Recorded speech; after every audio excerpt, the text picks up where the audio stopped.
ناظرین کرام، ہفتے کے دنوں کی کہانی کے یہ نام کیسے شروع ہوئے اس کی تاریخ تو ڈیفینیٹلی ہم نہیں بیان کر پائے، لیکن جو روایتیں یونان سے چلیں اور یونان سے جرمن اور نورس کی تہذیبوں سے ہوتی ہوئی برٹش کلچر کا حصہ بنی، اب یہ تہذیب ہندوستان کی یعنی کہ ہندوازم کی تہذیبوں میں شامل ہوئی، تو اسی طرح دیوی دیوتاؤں کے ناموں سے منسوب دن اور ان کی عبادتیں اور لکی 7 وہ جو 7 سیارے نظر آتے، یہ وہ پوری کہانی ہم آپ کو بیان کر چکے ہیں۔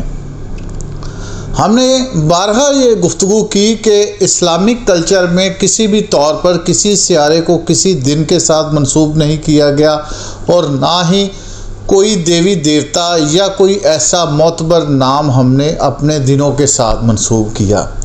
اب اردو کے اندر جب ان ناموں کی باری آتی ہے، ان ناموں کو کیسے رکھا جائے گا، تو اس میں اسلامک کلچر تہذیب نظر آئے گی، تو اس کے لیے ہمیں دیکھنا پڑے گا کہ سب سے پہلے عرب کے وہاں کے دنوں کو کیسے وہ بولتے ہیں، ان کے الفاظ کیا ہیں، اور عرب سے یہ چلتا ہوا فارس، اور فارس سے پھر یہ برِ صغیر میں اردو کلچر لے کے آیا۔ اردو بظاہر تو مسلم کلچر نہیں تھا، مگر کیونکہ یہ مغلوں نے آ کے زبان رائج کی تھی، یہاں ابتدا بھی اس کی تقریباً آج سے 1000 سال قبل ہوئی ہے، لیکن دنوں کے نام کی کہانی تو بہت پرانی ہے۔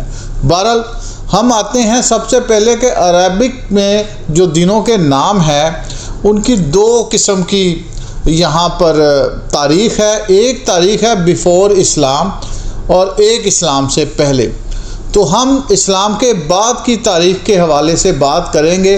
تو سنڈے کو احد یعنی کہ ایک دن، منڈے کے لیے جو لفظ عربک کا ہے التاسان یعنی کہ 2 جس کا عربی معنی ہے، اور ٹیوزڈے کے لیے الثلاثہ یعنی کہ تیسرا دن، اور وینسڈے کے لیے الرباع یعنی کہ چوتھا دن، اسی طرح تھرسڈے کے لیے الخمس یعنی کہ 5واں دن، فرائیڈے کے لیے الجمعہ، جبکہ سیٹرڈے کے لیے السبت۔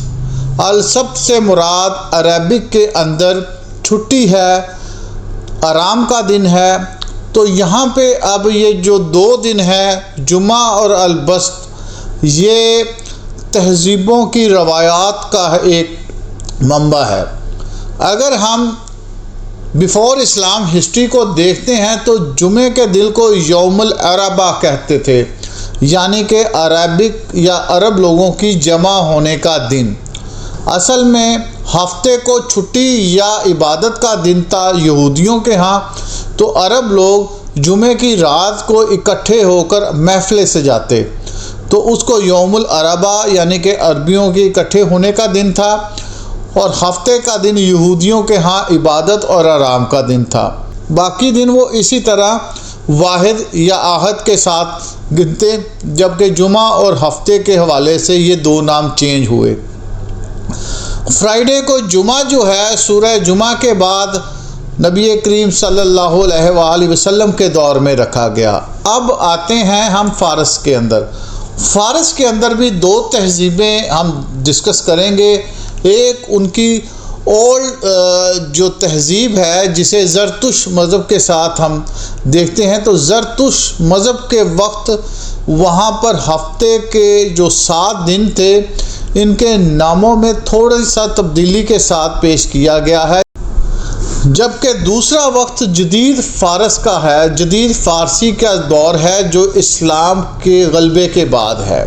تو اس وقت میں گفتگو کروں گا زرتش مذہب کے حوالے سے۔ تو انہوں نے جو سنڈے کا دن تھا اس کا نام انہوں نے مہروز رکھا۔ یہ مہر ہمارے پنجاب کے اندر جو ذات ہے ارائیوں کی مہر ہی ہے، تو اس کو سب سے پہلے دن انہوں نے لیا، اور اس سے مراد سورج ہے۔ فارسی میں مہر سے مراد سورج ہے، یعنی کہ جس طرح یونانیوں کے اسی طرح ان کے پہلا دن سورج دیوتا یا سورج دیوا کا دن تھا۔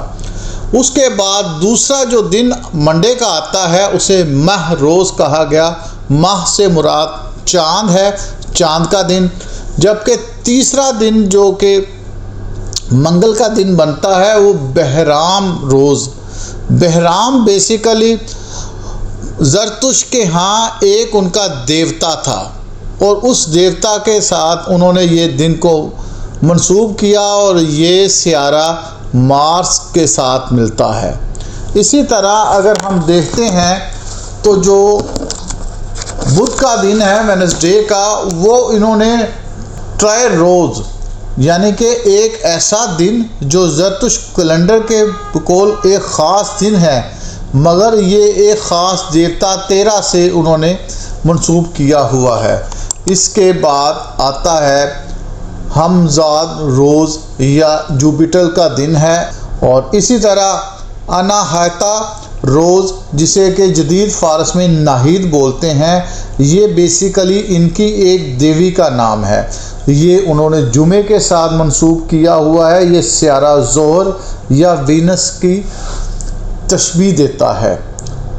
اب ایک اور دن ہے جسے سیٹرڈے کہا جاتا ہے، تو سیٹرڈے کا جو دن ہے کیون روز کے نام سے بولا جاتا ہے، جس کا مطلب ہی سیارہ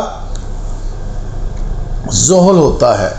تو یہ قدیم فارسی دن تھے، لیکن اب جدید فارسی میں جب ان کے نام دیکھتے ہیں تو وہ اسلامک کلچر یا اسلامک انداز سے بیان کیا جاتا ہے۔ شنبہ بیسیکلی دن کو کہتے ہیں عربی کے اندر، تو اس کو ہفتہ بھی کہا جاتا ہے، یعنی کہ 7 دنوں کے اندر۔ تو انہوں نے جو فرسٹ سیٹرڈے ہے اس کو شنبہ بول دیا، اس کے بعد سنڈے کو یک شنبہ یعنی کہ پہلا دن شنبے کا، پھر 2 شنبے، پھر 6 شنبے، پھر 4 شنبے، پھر 5 شنبے اور لاسٹ میں جمعہ۔ تو یہ اب اسلامک کلچر میں جب آیا تو جمعے کا دن وہی جمعہ جو مسلمانوں کی عبادت کا جمع ہونے کا دن ہے، تو اس کو رکھ لیا گیا۔ اب اردو کے اندر جب ہم آتے ہیں تو اتوار جو ہے یہ آتوار بھی ہے، اتوار بھی ہے۔ اتوار اور آتوار اسی طرح ہے جس طرح میں بتا چکا ہوں کہ آدتیہ کی ایک منتر جو پوجا کرتے ہیں یہ سوریہ دیوتا کا، یہ اس سے مانوس ہے۔ اور پیر کا دن، پیر یا پری، یہ فارسی کے 2 تلفظ ہیں جس کے درمیان مختلف کہانیاں اور افسانے ہیں، مگر فارس کے ہاں اس سے مراد پری بھی ہے جو ان کی دیوی دیوتاؤں کی کہانیوں میں ہے، اور پیر بھی ان کے ہاں اسی طرح ایک دن ہے جو کہ پیر سے مراد جیسا کہ ہم کوئی صوفی روایات میں لیتے ہیں۔ بہرحال دونوں صورتوں میں یہ پیشوا کے طور پر آتا ہے، یعنی کہ پیر کی صورت میں پیشوا کے طور پر، اور پری کی صورت میں دیومالائی مخلوق کے طور پر۔ تو یہ منڈے جو ہم اردو میں پیر کا دن لیتے ہیں، پھر منگل اسی طرح منگلوار ہندی الفاظ ہے، بدھ بدھا سے بدھوار، جمعرات بیسیکلی جیسا کہ عربک کے ہاں بھی تھا اور قدیم فارس کے اندر ایک خاص دن جب جمعے کی تیاری کے لیے لوگ اکٹھے ہوں، یعنی کہ جمعرات کے دن ہم مسلمان اپنی عبادت اور ریاضت کرتے ہیں، تو اس لیے جو رات جمعے کی ہو اس کو جمعرات والا دن کہتے ہیں، جو دن ہوتا ہے، اور جمعہ اسی طرح آ جاتا ہے۔ یہ کیلنڈر جب عربک، فارسی اور اردو کیلنڈر کو ہم سمجھتے ہیں تو یہ بالکل ہمیں اسلامک ٹچ اور اسلامک کلچر کے ساتھ نظر آتا ہے، جس میں میکسیمم ہم لوگ اوائڈ کرتے ہیں دیومالائی کہانیوں سے، جو کہ فارسی میں اور عربی میں نظر آتا ہے۔ اور اردو کیونکہ ہم ایک لشکری زبان ہے تو ہم نے کچھ الفاظ عربک اور فارسی سے لے لیے، اور جبکہ منگل اور بدھ کا جو ہم نے دن تھا وہ ایز اٹ از ہندوازم یا ہندو کلچر سے لے لیا۔ تو یہ 7 دنوں کی کہانی ختم ہوتی ہے۔ اب ہم چلیں گے مہینوں اور ان کے دنوں کے ناموں کے حوالے سے۔